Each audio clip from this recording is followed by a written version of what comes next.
No doubt बच्चों की पढ़ाई तो बाधित हुई है। सबसे बड़ी समस्या रही है क्या कि जो बच्चे सिंसियर नहीं हुए हैं और पेरेंट्स ने बच्चों को मोबाइल दे दिया या लैपटॉप दे दिया और पेरेंट्स उसको छोड़ दिए। बच्चे वो क्लासरूम कनेक्ट होने के बाद फिर वो क्या कर रहे हैं, ऑडियो वीडियो ऑफ है, वो कोई रिस्पॉन्स नहीं दे रहे हैं। रिजल्ट ये हुआ कि मोर देन 60% बच्चे पढ़ाई से पिछड़ चुके हैं।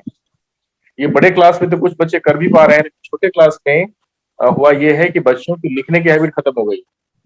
आप बिलीव नहीं करेंगे कि क्लास स्टैंडर्ड 1, 2, 3 तक के बच्चे लिखना भूल गए हैं। पिछले 2 साल में कोविड के दौरान उनकी लिखाई की जो प्रैक्टिस थी वो खत्म हो गई और पढ़ाई तो बाधित हुई ही है। तो अभी तक जो मैंने अनुभव किया है, हालांकि छोटे क्लास मुझे पढ़ाने का अवसर नहीं मिलता है, तो जो मैंने अनुभव किया है कि वो लिख नहीं पा रहे हैं, पढ़ नहीं पा रहे हैं। तो ये आगे चल करके समस्या बनेगी। हाँ, जैसे अमित जी, हम लोग को देखते थे कि पिताजी हम लोगों को बोलते थे कि आप डेली आपको राइटिंग लिखना है। तो हम लोग उस समय में एक एक पेज, 2 पेज, 1 पन्ना, 2 पन्ना राइटिंग लिखते थे। आजकल के बच्चे राइटिंग लिखना ही भूल गए। जितना होमवर्क उसको मिल रहा है सिर्फ उतना लिख रहे हैं। तो क्या इतने में सफिशियंट है? कल के डेट में अगर बड़े क्लास में जाते हैं, उनको बड़े बड़े क्वेश्चन का आंसर सॉल्व करना होगा। फिर आगे जाके जैसे हम लोग देखते हैं कि ग्रेजुएशन में 8 पन्ने, 10 पन्ने, एक एक क्वेश्चन लिखना होता है। तो क्या उन बच्चे को आगे जाके परेशानी हो सकती है? बड़े बच्चे को परेशानी नहीं होगी क्योंकि उन्हें लिखने का अभ्यास है, वो लिख लेंगे। परेशानी होगी छोटे बच्चों को जो लिखना अभी सीख रहे थे। अच्छा, नहीं नहीं, जो बच्चे अभी छोटे हैं, वो धीरे धीरे बड़े क्लास में जाएंगे तो उनको फिर आगे दिक्कत हो सकती है। बिल्कुल बिल्कुल हो सकती है। अभी जैसे 2, 3 के बच्चे अगर उनको लिखना नहीं आ रहा है, वो अगर 5, 6 में जाएंगे तो लिखना सीख रहे होंगे, तो ऑब्वियसली दिक्कत होगा, दिक्कत होनी है।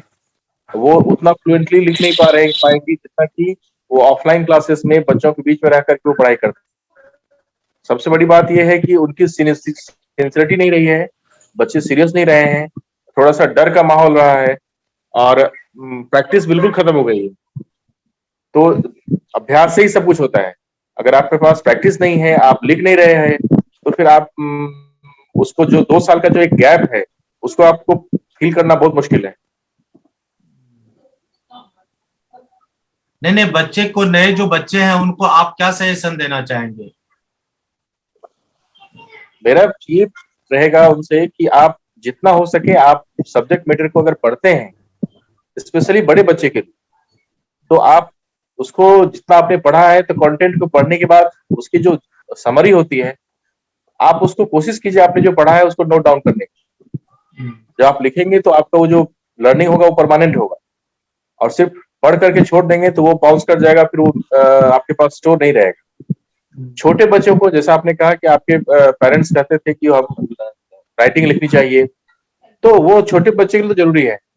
वो दो वर्ड लिख रहे हैं, 4 लेटर के वर्ड लिख रहे हैं, तो इनिशियली जब वो लर्निंग प्रोसेस में है तो ठीक है, लेकिन जब 3 या 4 स्टैंडर्ड में जाएंगे तो उनको एक पूरा कंप्लीट सेंटेंस लिखने आना चाहिए।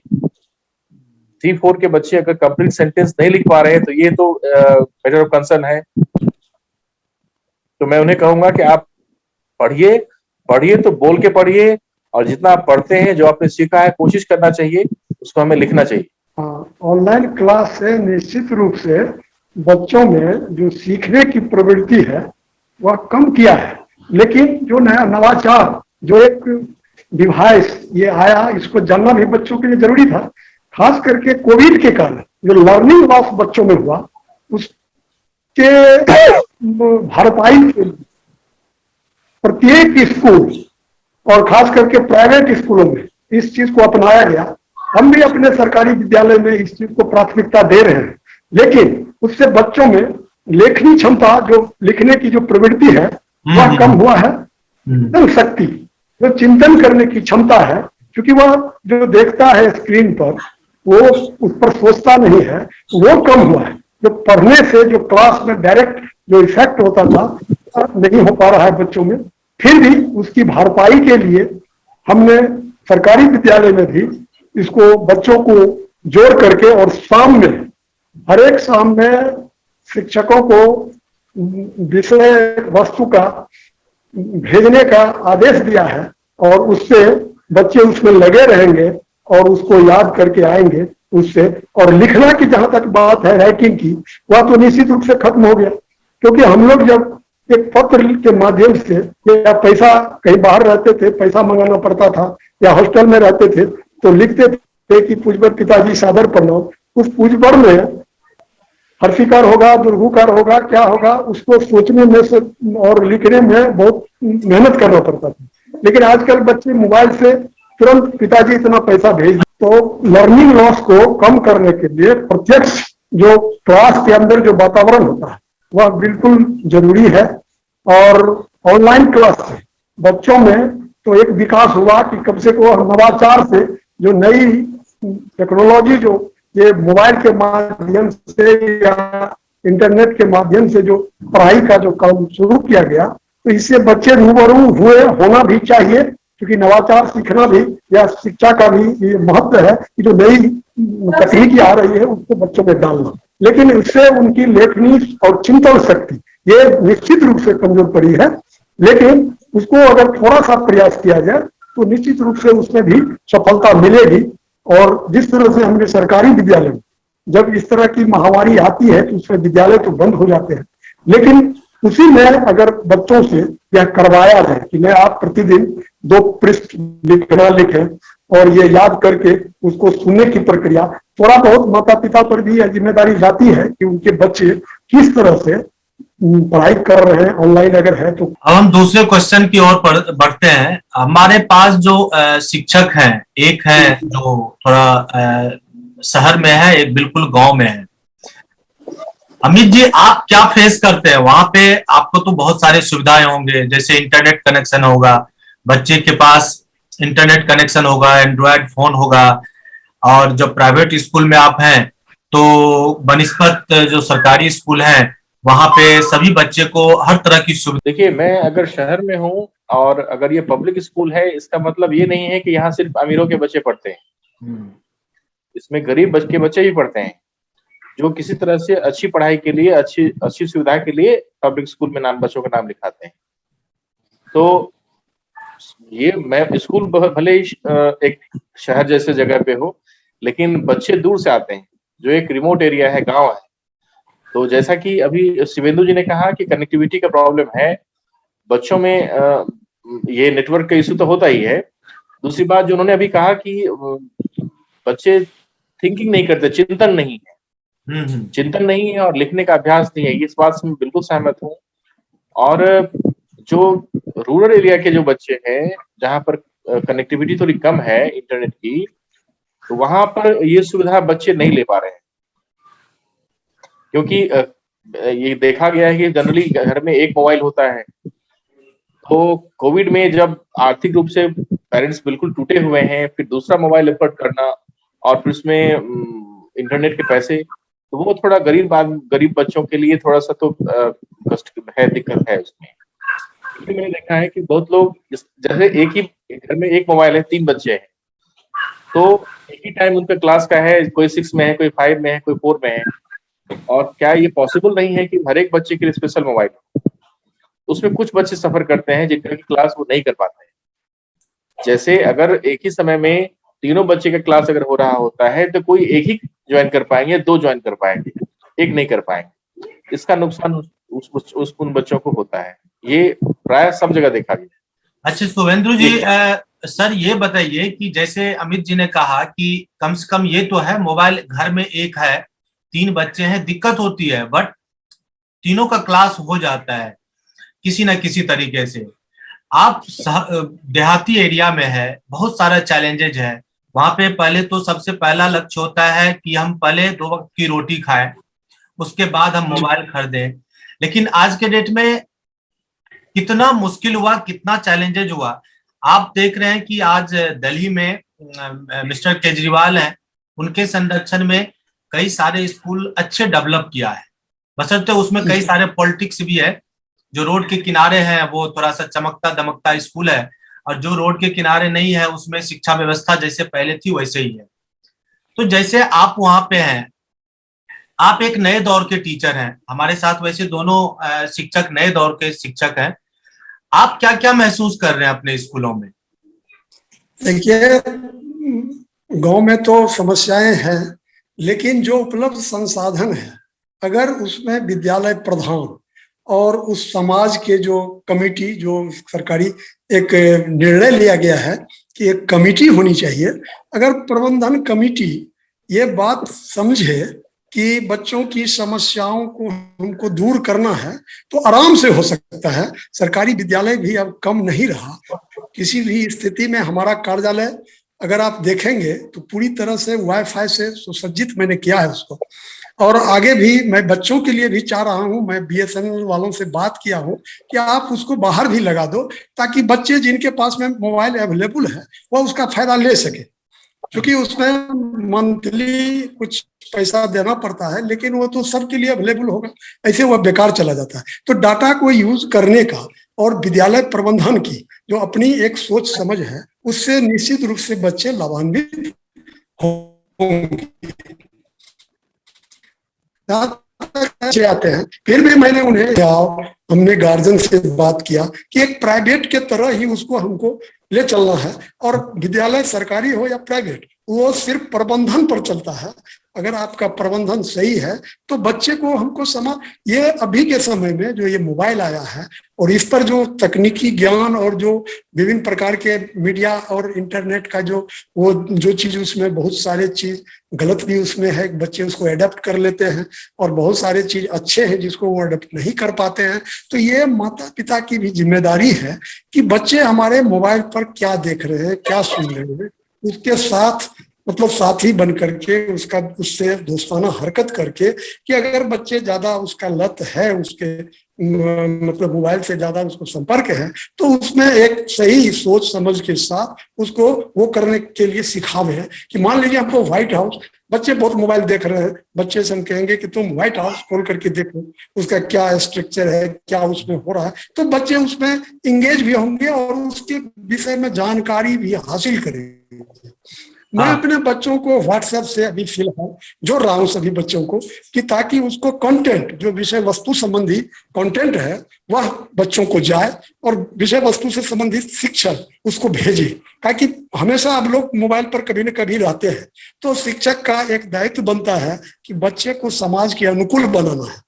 समाज से विपरीत अगर होगा तो फिर वह उसमें समस्या उत्पन्न होगी। तो समाज के अनुकूल बनाना, ये सरकारी विद्यालय के शिक्षकों पर अब ज्यादा जिम्मेदारी बढ़ गई है, खास करके हम जैसे लोगों पर, जो कि बहुत गरीबी से गरीब विद्यालय में। पहले क्या था कि कुछ नहीं था, हम लोग मतलब नीचे बोरा लेकर के जाते थे, वहां बैठ करके, लेकिन जो शिक्षक थे उन्होंने जो संस्कार दिया, उसमें हम लोगों ने अपना चरित्र निर्माण किया और उस कुर्सी पर जाकर के बैठे हैं। उस चीज को हम देखे हैं, तो उस चीज को हम धरातल पर लाना चाहते हैं कि भवन बहुत सुंदर हो और उसमें पढ़ाई नहीं हो।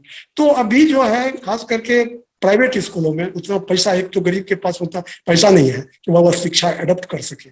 दूसरी बात की, जो विद्यालय प्राइवेट विद्यालय है, उसमें देखते हैं कि बच्चे को मशीन बनाया जा रहा है, मनुष्य बनाने के बजाय मशीन की तरह उसको जो है सो उसका जो पढ़ाने लिखाने का तरीका है। लेकिन हम लोग जो परंपरा से पढ़े हैं, उस परंपरा को भी लेते हुए, और आगे जो नया नवाचार जो आया है, जिसकी अभी जैसे आपदा कोविड में बहुत सारे लर्निंग लॉस हुए बच्चों का, तो उसको पाटने के लिए, चूंकि उसका दिमाग खाली हो गया, वह खाली समय बीता और उसके अंदर भय था कि भाई मर रहा है आदमी, तो उस स्थिति में बच्चों के लर्निंग लॉस को कैसे कम किया जाए, उसके विषय में हमेशा हम लोग थिंकिंग करते हैं कि बच्चे में उस तरह का मतलब उसको भरने का, उसको इंगेज करने का प्रयास करें, ताकि उसका लर्निंग भी हो और धीरे धीरे उसका जो है मौलिक चीज की जानकारी हो। मैं और भी जानकारी लूंगा आपसे। मैं अभी हमारे साथ हैं अमित जी। अमित जी एक प्राइवेट स्कूल में है और आप सरकारी स्कूल में हैं। तो अमित जी, हमने कई बार ये देखा है कि आजकल का जो जनरेशन है, जो बच्चे स्कूल में जाते हैं, शिक्षक अगर किसी भी कारण बस बच्चे को डांट दिया, फटकार दिया, चाहे एक छड़ी लगा दिया, तो इसके लिए जो है बच्चे तो एग्रेसिव होते ही है, साथ साथ उनके पेरेंट्स भी आके एग्रेसिव होते, मेरे बच्चे को कैसे मार दिया। हमारे जमाने में भी होता था ऐसे मारपीट, बच्चे अगर गलतियां करती है तो शिक्षक उनको दंडित कर देते, चाहे छड़ी से पीटे, हाथ से पीटे, या कोई भी और भी पनिशमेंट देने का कई सारे तरीका था। अब लेकिन बच्चे को पनिशमेंट बहुत कम मिल रहा है, इससे क्या बच्चे और ज्यादा मतलब ये कहते हैं ना कि हमारे हाथ से बाहर निकल गया, ऐसा है क्या? ऐसा मानते हैं आप? नहीं, मैं ऐसा नहीं मानता हूँ। नहीं नहीं विकास बच्चों जी, के तो विकास में इस बात को मैं एक वन बाय वन ठीक बाय है, वन। आप अमित जी बोलिए। हाँ अमित अमित जी जी आप पहले बताइए। बोलिए।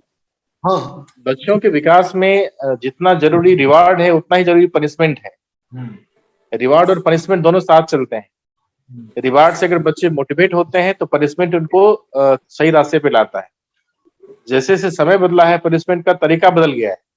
अब आप किसी बच्चे को कैपिटल पनिशमेंट नहीं दे सकते हैं, किसी को पीट नहीं सकते हैं, क्योंकि बात पहले जैसी नहीं है। पनिशमेंट का तरीका अलग। पनिशमेंट से ज्यादा जरूरी है बच्चों की काउंसलिंग। बच्चों की काउंसलिंग अगर सही तरीके से हो रही है तो पनिशमेंट की जरूरत नहीं है। बच्चे हैं वो शरारत करेंगे, बच्चे हैं वो गलती करेंगे, बच्चे क्रिमिनल नहीं होते हैं।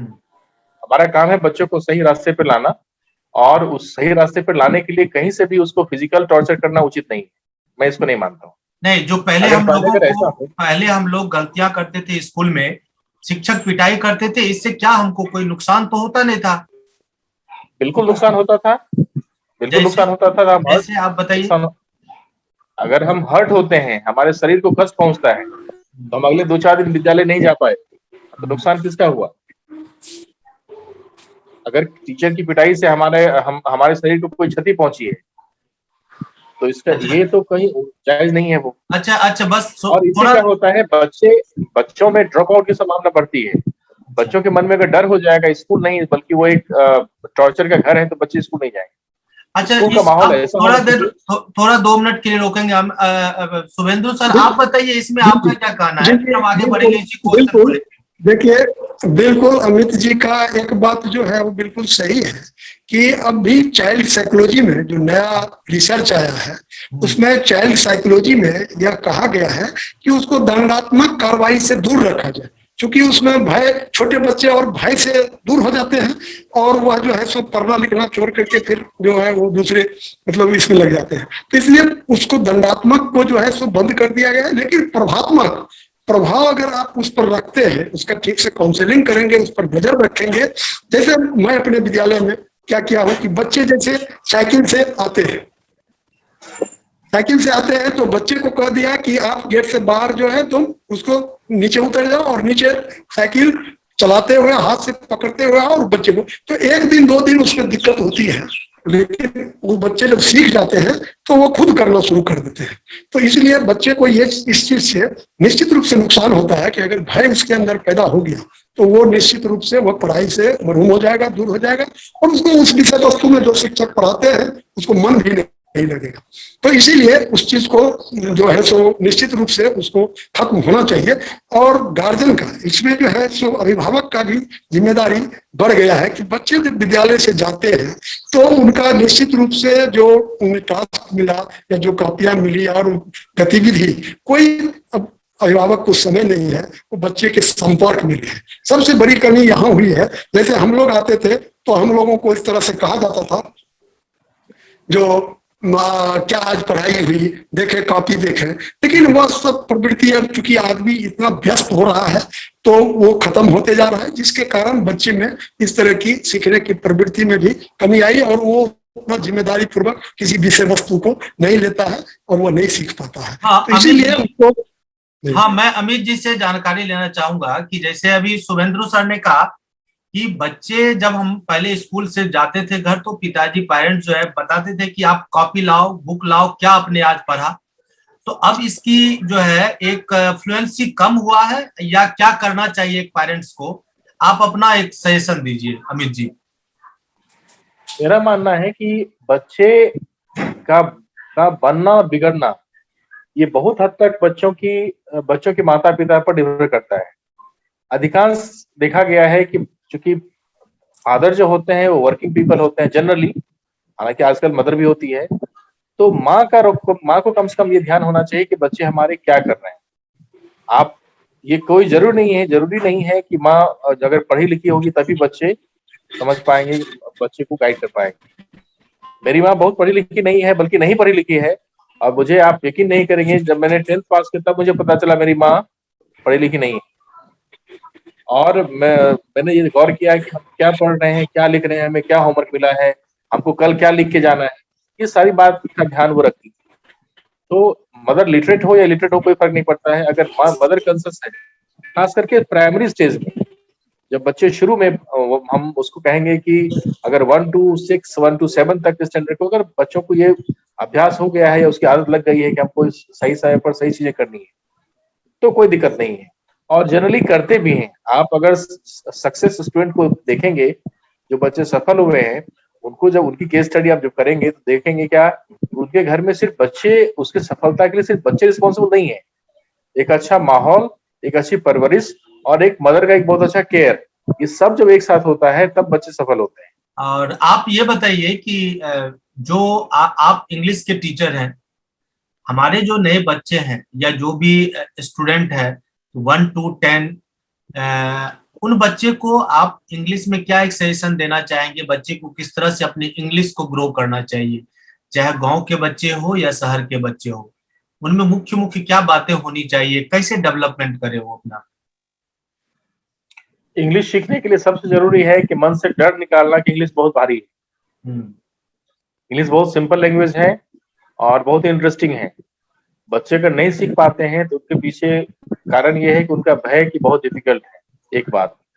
दूसरी बात, इंग्लिश जितना हम पढ़ेंगे, लाउडली जितना पढ़ेंगे, चाहे वो पेपर है, हमारा बुक है, हम बोल के जितना पढ़ेंगे हम उतना अच्छा से बोल पाएंगे। तीसरी बात, हमें वोकैबुलरी याद नहीं करना है।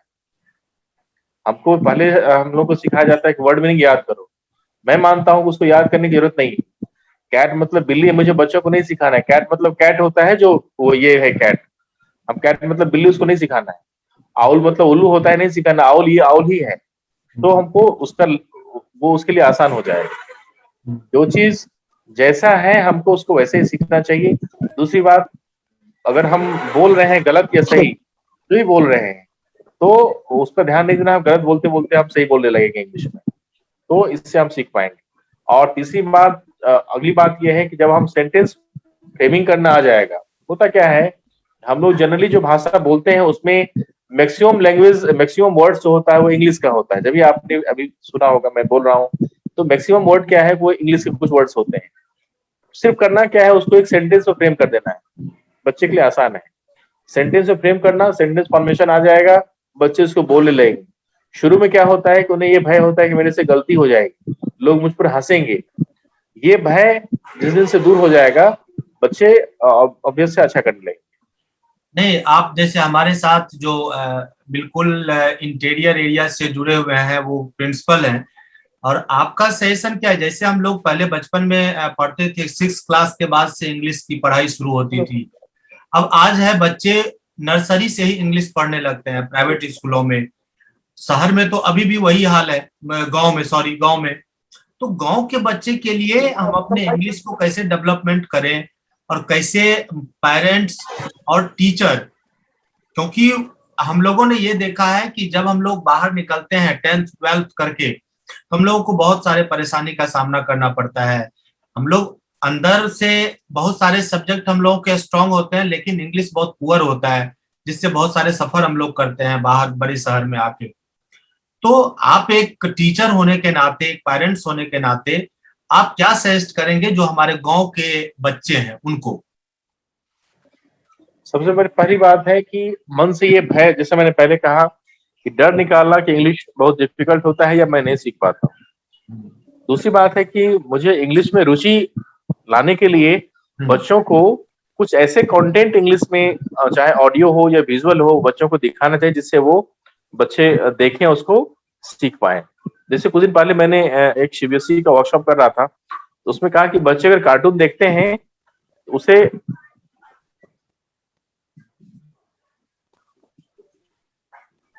हाँ, बोलिए बोलिए। हाँ, उसे उस पर नजर रखिए। अगर कार्टून देख रहे तो देखते दीजिए, लेकिन ये देखिए वो क्या देख रहे हैं। जैसे एक बच्चों के लिए कार्टून आता है पेपा पिग।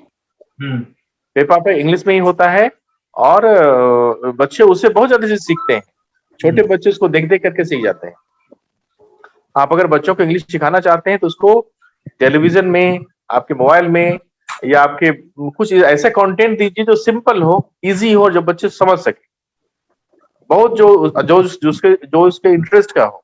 अगर वो सुन रहे हैं, समझ रहे हैं शुरुआती दौर में, जैसे मैंने अभी कहा कि पेपा पिग का जो भी कंटेंट है वो बहुत इजी है, बहुत सिंपल है और बच्चे उसको आसानी से समझ जाते हैं। और जब समझ जाते हैं तो जो चीज मैंने समझ लिया वो मेरे लिए ना लिखना मुश्किल है, ना शुरू में हो सकता है कि मैं ना लिख पाऊं, लेकिन धीरे धीरे अभ्यास करने पर वो हो जाए। एक दो कोई बड़ी पॉइंट समस्या नहीं। बताइए कि पर डे बच्चे को क्या करना चाहिए, एक या दो पॉइंट वाइज। पहला चीज कि बच्चों को, चाहे बच्चे हो या बड़े हो, अगर आप इंग्लिश में अच्छा करना चाहते हो तो आपको नियमित एटलीस्ट 25 मिनट्स आपको लाउडली बोल के पढ़ना है। हम लोग जब पढ़ते थे तो बच्चे घर में कहता जोर से बोल के पढ़ो, उसके पीछे ये लॉजिक होता था हम जो बोल रहे हैं हमारा टंग क्लियर होगा। एक दूसरी बात, अगर हम कुछ गलत पढ़ रहे हैं, हमारा प्रोनाउंसिएशन कोई उच्चारण अगर गलत हो रहा है, अगल बगल में कोई जो सुन रहा है तो आके आपको टोकेंगे कि देखो इसको ऐसे पढ़ते हैं।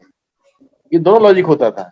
आप अगर बच्चे नियमित अभ्यास दे करके अगर 30 दिन वो 20 मिनट, कम से कम 20 मिनट अगर बोल के पढ़ते हैं इंग्लिश में, चाहे न्यूज़पेपर हो चाहे बुक हो, तो 31वें दिन उसको असर तो दिखने लगेगा कि क्या होता है। हमें अगर जब हम पढ़ रहे हैं तो होता क्या है कि हम अगर न्यूज़पेपर पढ़ रहे हो तो हम डिक्शनरी लेके बैठते हैं, उससे क्या होता है वर्ड के नहीं समझ पाते हैं और देखते देखते समय बीत जाता है, हम कुछ नहीं सीखते हैं। हमें इस बात की चिंता नहीं होनी चाहिए कि हमने पढ़ा और मुझे कुछ समझ में नहीं आया। जब आप पढ़ते जाएंगे तो आपको अपने आप समझ में आने लगेगी। तो सबसे पहली बात कि बोल के पढ़ना है, निश्चित रूप से बोल के पढ़ना है। बोल के पढ़ेंगे तो हमारी फ्लुएंसी बढ़ेगी, हमको समझ में आएगा। तीसरी अगली बात है कि मुझे लिखने का अभ्यास, कैसे लिखने का अभ्यास करेंगे कि हमारे आसपास में जो कुछ भी चीजें हो रही है, जो हम देख रहे हैं हमारे सामने में जो कुछ भी है, उसके ऊपर कोशिश करें कि हम 10 लाइन लिखते हैं। हो सकता है पहला दिन हम 10 लाइन लिखेंगे तो उसमें 100 गलतियां हो सकती है, लेकिन जैसे अगर हम ये अभ्यास करते जाएंगे तो 30, 35, 40 दिन के बाद जो पहला दिन गलतियां 100 थी, वो 40वें दिन हो सकता है वो गलतियां 2 पर आ जाएगी। हाँ, तो इसको गलतियां ढूंढेंगे कौन? हम, अगर मैंने कोई एक पैराग्राफ लिखा है उसमें गलती है तो हमसे हमारे टीचर हैं, स्कूल टीचर हैं, हमारे अगल बगल में कोई ऐसा आदमी तो उससे हम करेक्शन करवाएंगे और वो बताएंगे देखो यहाँ ये ऐसे होना चाहिए, ये ऐसे नहीं होना चाहिए। जैसे जैसे लिखने का अभ्यास बढ़ेगा, बोलने की प्रैक्टिस होगी, तो बच्चे अंग्रेजी आसानी से सीख जाएंगे। फिर से मैं रिपीट कर रहा हूँ 2 बार। पहला 20 to 25 मिनट्स बोल के पढ़ना है। दूसरा कि लिखने का अभ्यास, हमने जो बोला ठीक है वो फ्लुएंसी के लिए जरूरी है। सेंटेंस हम गलत सलत टूटा फूटा जो भी हो रहा है, जैसे भी हो रहा है, मेरे सामने में जो भी चीजें हैं, वेजिटेबल्स है, पोटैटो है, चाची है, भाभी है, पंखा है, टेबल है, आम का बगीचा है, किसी भी चीज पर 10 लाइन लिखना है। बच्चे सोच सकते हैं तो इंग्लिश में कैसे लिखेंगे? उसको तो आता नहीं है, तो बच्चे हिंदी में तो लिख सकते हैं। बच्चे हिंदी में लिखें, उसी को कोशिश करें इंग्लिश में ट्रांसलेट करने। अब किसी भी स्कूलों में कहीं भी इंग्लिश सिलेबस में ये ट्रांसलेशन की पढ़ाई नहीं होती है। तो हाँ, उसका ये जो चीज हम पढ़ रहे हैं, जो हमने लिखा हिंदी में लिखा पंखा पर 5 लाइन, 5 लाइन टेबल फैन पे ये लिखा 5 लाइन ऐसे चलता है, इस कलर का है ये, हम लेकिन उसी अमित जी को। रोकेंगे हम कि कई बार ऐसा देखा जाता है कि जब हम इंग्लिश ट्रांसलेट करते हैं, यानी वह जाता है, वह खा रहा है, तो उस समय और एक फ्लुएंटली जब हम किसी चीज को लिखते हैं। हाँ, हाँ, जैसे हम अपने घर में ही देखते हैं अपने बच्ची को, वो कई बार मैंने उसको टेस्ट लिया, वो इंग्लिश पढ़ रही है, मैंने बोला बच्चा थोड़ा सा हमको इसको हिंदी में ट्रांसलेट कीजिए, तो बोलती है पापा मैं ट्रांसलेट नहीं कर पाऊंगी लेकिन मैं समझ गई कि ये सेंटेंस क्या है। तो इस कंडीशन में क्या करना चाहिए, बच्चे को कैसे समझेगा कि। बच्चे अगर इंग्लिश में लिखे, आप उसको हिंदी में क्यों समझाना चाहते हैं? हाँ बच्चे वही। इंग्लिश में समझ रहे हैं तो उसको इंग्लिश में ही समझना है। आप हाँ उसको हिंदी में क्यों समझाना चाहते हैं? जैसे हाँ। जैसे संस्कृत में आप दुर्गा सप्तशती पढ़ते हैं तो उसको संस्कृत में ही पढ़ते हैं, उसको कभी आपने कहा है कि उसको इंग्लिश में समझाइए? हम्म। जो इंग्लिश की चीजें हैं उसको इंग्लिश में समझिए, नहीं तो जो हिंदी की चीजें। जैसे आपने कहा कि जैसे किसी भी टॉपिक पे लिखना है, पहले लिख दिया हिंदी में, फिर वो उसके इंग्लिश में ट्रांसलेट करना है। वो मैंने इसलिए कहा कि उन बच्चों के लिए जो लर्नर है, अच्छा जिसको अंग्रेजी आ रही है, जो समझ रहे हैं, उसके लिए मैंने नहीं कहा। मैंने अच्छा। उसके लिए कहा जो सीखना चाहते हैं, जो शुरुआत करना चाहते हैं। मैंने हम्म, उनके लिए कहा जो बिगिनर है, कहाँ से शुरू करें जो इंग्लिश हमारे लिए आसान हो। ये मैंने उनके लिए कहा। जो इंग्लिश, जिसके लिए इंग्लिश बिल्कुल ही नया चीज है, ये जो डिफिकल्ट लग रहा है, उसके लिए मैंने कहा कि यहाँ से शुरू कीजिए तो आपको आसान लगेगी। जो अगर हम समझ रहे हैं कोई भी कंटेंट हमको समझ, हम किसी टेबल फैन पर अगर 10 लाइन बोल सकते हैं, तो मुझे क्या जरूरत है उसको हिंदी में बोलने का। जो चीज आपने इंग्लिश में कोई चीज पढ़ा है तो उसको इंग्लिश में समझा है, उसको हिंदी में समझने की जरूरत क्या है। अगर कोई टॉपिक है, जैसे करंट एक मान लेते हैं कि कोई करंट टॉपिक है, आपके दिल्ली में भी जहांगीरपुरी हिंसा हुई, किसी बच्चे ने आपने पढ़ा पेपर में, कोई कॉलम पढ़ा आपने इंग्लिश में, उसको समझ गए, उसको हिंदी में समझने की क्या जरूरत है। हाँ, उसके लिए जिसको इंग्लिश समझ में बिल्कुल नहीं आती, तो क्या करना है, हम लिखना कैसे सीखेंगे, उसके लिए जरूरी है कि पहले उसको हिंदी में लिखें, 4 लाइन, 5 लाइन, 10 लाइन, फिर उसी को हम कोशिश करें इंग्लिश में लिखने का।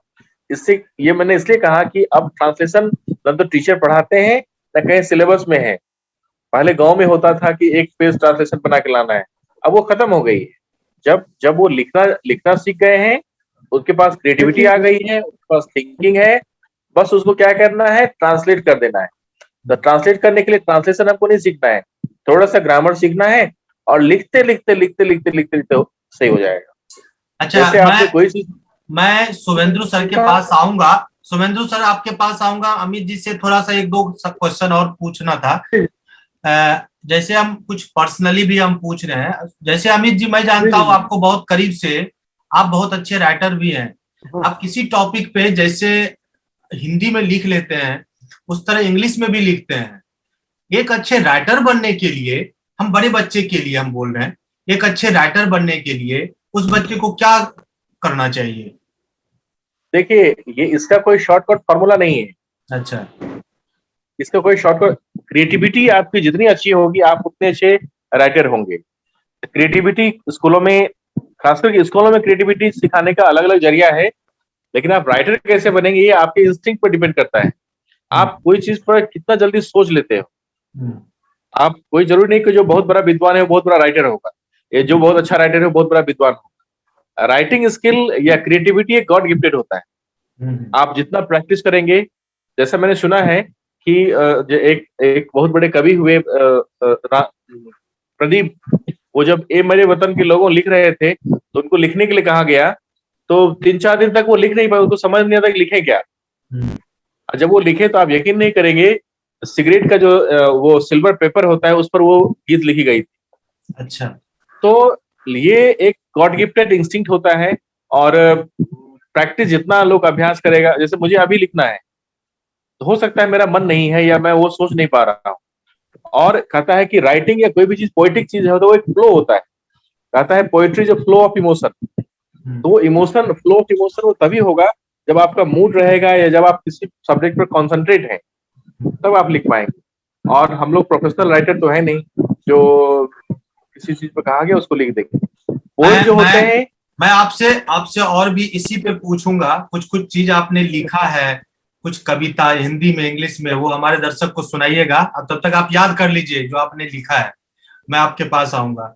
हाँ, शुभेंदु सर, आपको जैसे मैं ये चीज मैं कुछ वीडियो फोटोग्राफ्स मैंने देखा है कि आप, 1 मिनट में समय लेना चाहूंगा। मैं अमित जी की बातों को सुन रहा था। हाँ, तो उसमें जो भाषा के बारे में या इंग्लिश के बारे में आपने कहा, हाँ, तो उस पर 2 शब्द सुन लीजिए। हम जो बोलिए। चीज जान रहे हैं, जैसे अमित जी बताया कि लिखने के लिए जो है सो उसको अगल बगल की जो घटनाओं है उसके बारे में या लिखने के लिए बच्चों को कहा जाए, वो ठीक है, लेकिन बच्चों में व्यवहारिक ज्ञान का होना बहुत जरूरी है।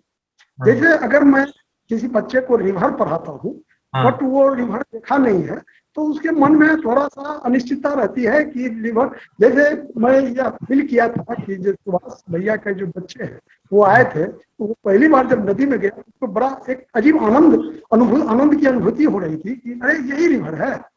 यानी वो सिर्फ पढ़ता था कि रिवर मीन्स रिवर, वो तो देखा नहीं था, लेकिन रिवर मीन्स नदी होता है। ये चीज अगर वह नहीं जानेगा तो फिर उसमें जो है सो चिंतनशीलता की कमी हो जाती है।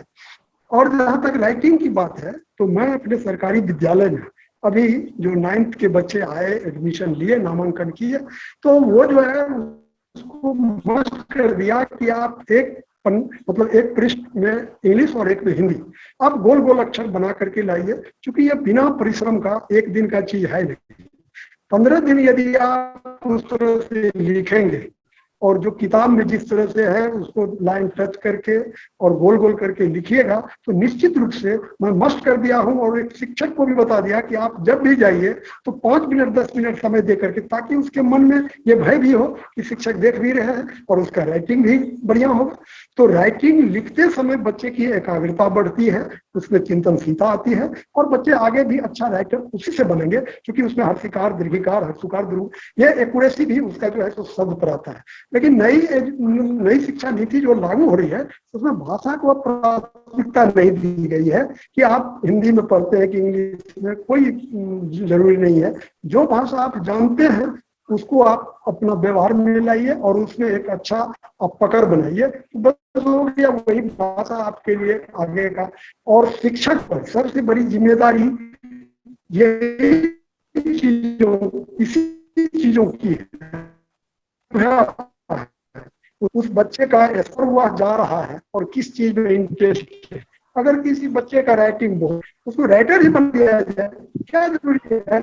आज सचिन मैट्रिक में कर गए तो विश्व के सबसे बड़ा आदमी और ऐसे। सुवेंद्र सर, मैं ये देखा कि आपके फेसबुक पे आपने कई सारा फोटो वीडियो आपने ये किया है कि आप जो एक नए इनिशिएटिव ले रहे हैं, एक नए युग के जो आप प्रिंसिपल हैं, आप बच्चे को एक्सरसाइज के लिए प्रोत्साहित करते हैं, बच्चे को आप जो अप्रिशिएट करते हैं, चाहे छोटा सा ट्रॉफी देके, एक अवार्ड देके। तो ये चीज हमारे सरकारी स्कूल में ये व्यवस्था थी नहीं। तो आप जो ये व्यवस्था स्टार्ट किए हैं, क्या आपके दिमाग में आया और क्या हमारे और भी स्कूल जो सरकारी स्कूल है उसमें ये व्यवस्था होनी चाहिए? जी बिल्कुल। वो जो है प्रशिक्षण जो होता है, अभी जो सरकार या एनसीटी वाले कह रहे कि ने जो बीएड किए हैं या जो ट्रेनिंग लिए हैं वही शिक्षक होंगे, तो उसमें जो मैं बीएड किया था उसमें बहुत कुछ अनुभव जो मिला, खास करके विद्यालय प्रबंधन का एक किताब मैंने पढ़ा और उसमें जो चीज विद्यालय प्रबंधन में जो आवश्यक है, तो उसमें सबसे पहले बच्चे को शासित करने का, कि बच्चे किस तरह से शासित रहे और वह सीखने की प्रवृत्ति उसमें आए। बच्चे को पढ़ाने से ज्यादा उसको जो है सो मोटिवेट करना बहुत जरूरी होता है, कि कोई काम आप कीजिए उसको शाबाशी दीजिए, तो वो जो है उसके लिए बहुत आगे का काम करता है।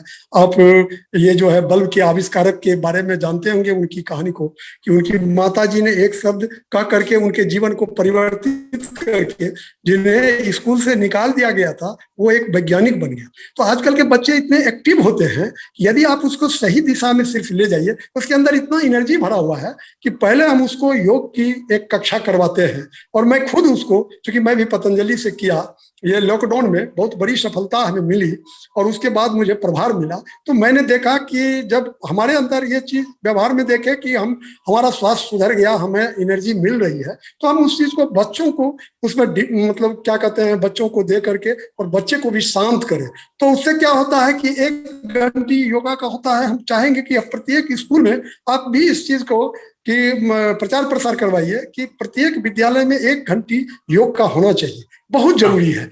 जैसे पहले हम लोग बचपन में जो स्कूल जाते थे तो 1 घंटा हम लोग को एक्सरसाइज होता था, बिल्कुल ये नहीं हो रहा है।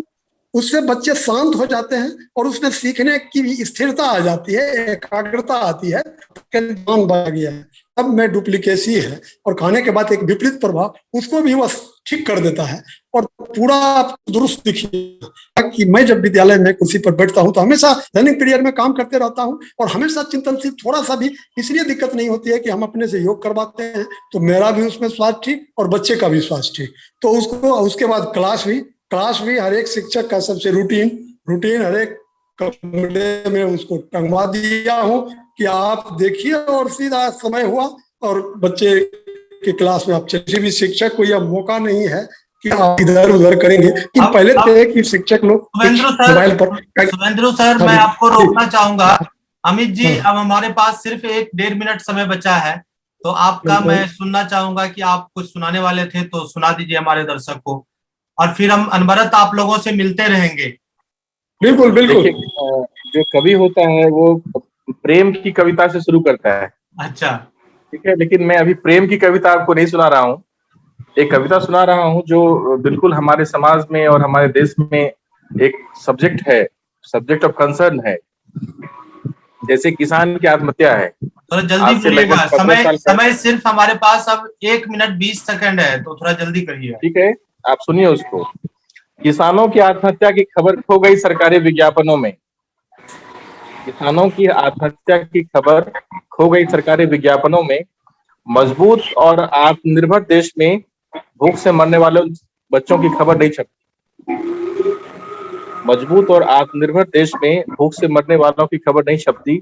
आधी आबादी और उनका रेखता बचपन, बेबस जवानी और बुढ़ापे की सिसकियां गुम हो गई मालूम नहीं किधर।